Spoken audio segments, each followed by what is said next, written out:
నేను మహాలక్ష్మిని. చికెన్ పకోడీ అయితే రెడీ అయిపోయిందండి. అసలు చూస్తుంటే నోరు ఊరిపోతుంది. చక్కగా ఉల్లిపాయలు, పచ్చిమిర్చి, నిమ్మకాయ, కొత్తిమీర, కరివేపాకుతో చక్కగా గార్నిష్ అయితే చేశారు. చాలా బాగా చేశారు. ఫుల్ డీటెయిల్స్ మన లాంగ్ వీడియోలో పెడతాము, చూడండి. తప్పకుండా చూడండి, మిస్ అవ్వద్దు. మిస్ అవుతే కనుక ఈ చికెన్ పకోడీ ఎలా రెడీ చేశారో మిస్ అయిపోతారు. ఆయన గారు చేసింది ఎలా ఉందో తిని ఆయన చెప్తారండి. నేనే తింటాను. కొద్దిగా నిమ్మకాయ పిండుకొని చూడు, కొద్దిగా నిమ్మకాయ పిండుకొని తింటే దాని టేస్ట్ అమోఘంగా ఉంటుందండి. చూసారా?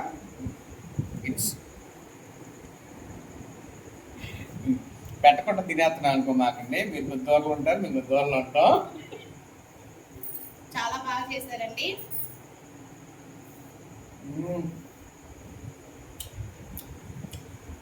చాలా బాగుంది, సూపర్. చికెన్ పకోడీ మాత్రం సూపర్గా ఉందండి. చాలా బాగుంది. ఒకసారి ట్రై చేయండి.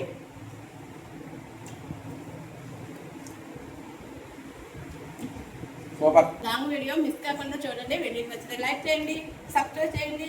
చికెన్ పకోడీ ఎలా ఉందో కామెంట్ బాక్స్లో కామెంట్ పెట్టండి.